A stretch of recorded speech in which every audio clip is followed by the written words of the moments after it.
الحمد لله وكفى والسلام على عباده الذين اصطفى. اللهم انفعنا بما علمتنا وعلمنا ما ينفعنا وزدنا علما. سبحانك لا علم لنا إلا ما علمتنا إنك أنت العليم الحكيم. ہم اللہ کی طرف سے آزمائش کی وجہ سے یا اپنے کردہ نہ کردہ گناہوں کی وجہ سے جس قسم کے حالات کا شکار ہے، بظاہر وہ حالات انتہائی زیادہ حوصلہ شکن اور انتہائی زیادہ مایوسی والے ہیں۔ اللہ نہ کرے اور خدا نخواستہ اگر ہمارے ہاں یہ وبا بیماری عام پھیلتی ہے جس طرح کے دوسرے ملکوں میں پھیلی ہے، تو ہمارے پاس ما سوائے اللہ کی رحمت کے اور پھر اس کے بعد اپنے بچاؤ کے لیے خود کچھ کرنے کے اور کچھ نہیں، اور محض اللہ کا فضل و کرم ہی ہمیں بیماریوں، آفتوں اور بلاؤں سے محفوظ رکھ سکتا ہے۔ لیکن جب ہم قرآن پاک پڑھتے ہیں تو اس میں کتنے ہی مقامات پر ہمارے لیے اطمینان کا، سکون کا اللہ تعالیٰ نے بندوبست فرمایا ہے، اور کتنی ہی آیات اور اسی طرح کتنی ہی احادیث اس بات پر دلالت گناہ ہے کہ اگر بندہ مومن ہو اور اللہ کی رضا کے لیے صبر کرنے والا ہو تو اس کے لیے اللہ تعالیٰ نے کیا کچھ اپنے ہاں تیار کیا ہے۔ اور ہم تو اللہ سے فریاد التجا کرتے ہیں کہ ہم اتنے گناہگار، نہ آزمائشوں کے قابل اور نہ ہی کسی سزا کو بھگتنے کے لیے تیار، اتنے کمزور ہیں۔ لیکن اللہ کرے کہ ہماری اس مایوسی کے عالم میں صبر کرنے کی جو اللہ تعالیٰ نے ہمیں جس چیز کا حکم دیا ہے، اس کی وجہ سے ہم اس اجر و ثواب سے محروم نہ ہو جو ہمارے رب نے کلام پاک میں ہمارے لیے ارشاد فرمایا ہے۔ سورہ بقرہ ہے، دوسرا پارہ ہے، اللہ تعالیٰ نے فرمایا وَلَنَبْلُوَنَّكُمْ بِشَيْءٍ مِّنَ الْخَوْفِ وَالْجُوعِ وَنَقْصٍ مِّنَ الْأَمْوَالِ وَالْأَنفُسِ وَالثَّمَرَاتِ، ہم یقیناً ضرور تم لوگوں کو خوف میں سے، بھوک میں سے اور مالوں اور پھلوں میں سے نقص، خامی، خلل، اس میں سے کچھ نقصان میں مبتلا کریں گے۔ پورا نقصان نہیں، پوری جانوں کو لینا، پورے مالوں کو لینا، پھلوں کو تباہ کرنا، یہ نہیں، کچھ میں ہوگا، کچھ میں، اور یہ ضرور ہوگا۔ اللہ تعالیٰ نے کلام پاک میں تاکید کے ساتھ یہ بات فرمائی ہے، کبھی کس صورت میں، کبھی کس صورت میں، کبھی کس صورت میں۔ کیا ہے اس کے بعد؟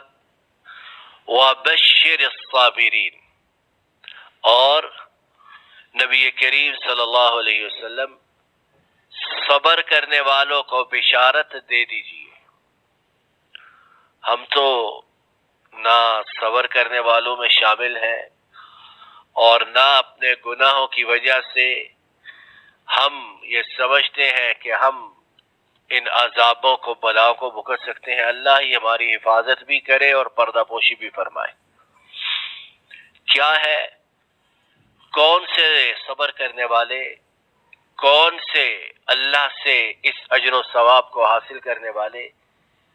الذین اذا اصابتهم مصیبہ، جب بھی انہیں اللہ کی طرف سے مصیبت آتی ہے تو کیا ہوتا ہے؟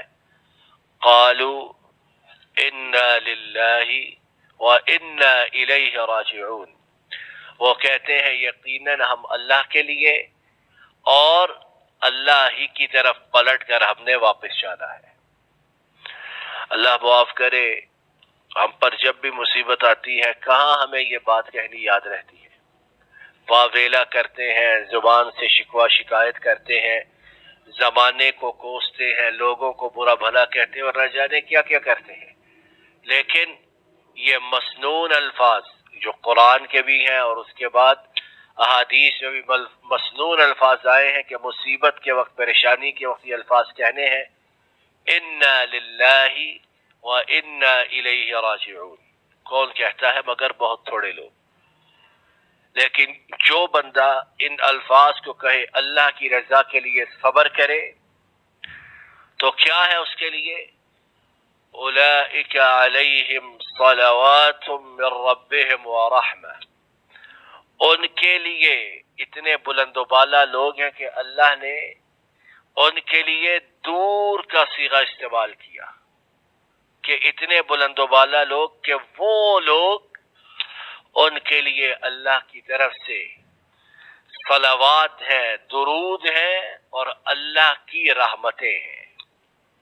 और अल्लाह का जिस पर दुरूद हो, अल्लाह की रहमतें हो, फरिश्तों की उसके लिए गुनाहों की मुआफ़ी की दुआ हो, फरिश्तों की उसके लिए अल्लाह से रहमत की दुआ हो, वो बंदा दुनिया और आखिरत में कितना कामयाब व कामरान होगा। व उलाइका हुमुल मुहतदून। और वो ही है वो लोग जो हिदायत याफ्ता है, वो ही है वो लोग जो हिदायत याफ्ता है। तो बात जो अभी हमने चंद लम्हात में सुनी, उसका खुलासा ये कि हमारी आजमाइश जरूर होनी है, बतौर आजमाइश भी, और बहुत ज्यादा मर्तबा हमारे गुनाहों की वजह से भी हम मुसीबत में जरूर डाले जाएंगे। तो हमने अल्लाह की रजा और अल्लाह से अजर व सवाब के हुसूल के लिए सब्र करना इस तरह का कि हमारी जुबान से यही अल्फाज निकले, तो उसके बाद अल्लाह ताला हमें अपनी रहमत, हमारे गुनाहों की मुआफ़ी और फरिश्तों की दुआओं की सूरत में इनामात अता फरमाते हैं, और अपने फज़्ल व करम से हमें अपनी तरफ से हिदायत याफ्ता होने का सर्टिफिकेट अता फरमाते हैं। अल्लाह ताला अपने फज़्ल व करम से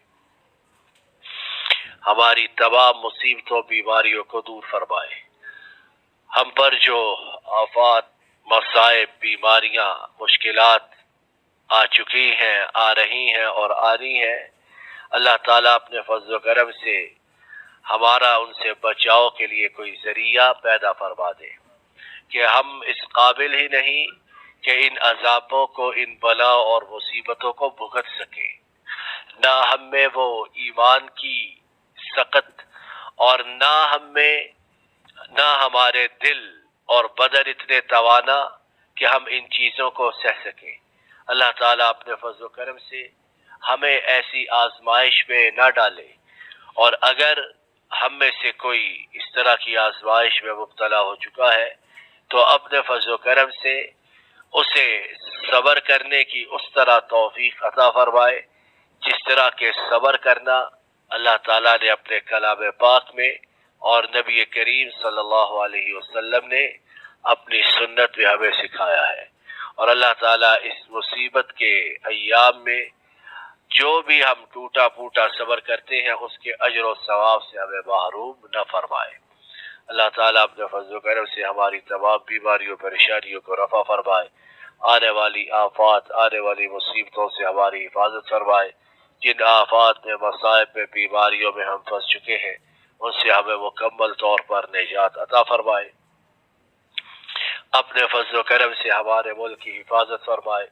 हमारे मुल्क में और दूसरे तमाम मुसलमान ममालिक में जो लोग इन बीमारियों में, आफात में मुब्तला हो चुके हैं, अपने फज़्ल व करम से उन्हें छुटकारा अता फरमाए, और हर आने वाली मुसीबत, बीमारी से अपने खास फज़्ल व करम से हमें महफूज रखे। अपने फजल करम से हमारी तमाम फरियाद और इल्तिजाओं को रब्बुल आलमीन कबूल फरमाए। रब्बना ज़लमना अनफुसना व इन लम तग़फिर लना व तरहमना लनकूनन्न मिनल खासिरीन। रब्बना आतिना फिद दुनिया हसना व फिल आखिरति हसनतन व क़िना अज़ाबन नार। اللهم إنا نعوذ بك من جهد البلاء ودرك الشقاء وسوء القضاء وشماتة الأعداء. اللهم إنا نعوذ بك من الجنون والجذام والبرص ومن سيء الأسقام. اللهم عافني في سمعي، اللهم عافنا في سمعنا، اللهم عافنا في بصرنا، اللهم عافنا في أبداننا. لا إله إلا أنت. وصلى اللهم على نبينا محمد وعلى آله وصحبه أجمعين.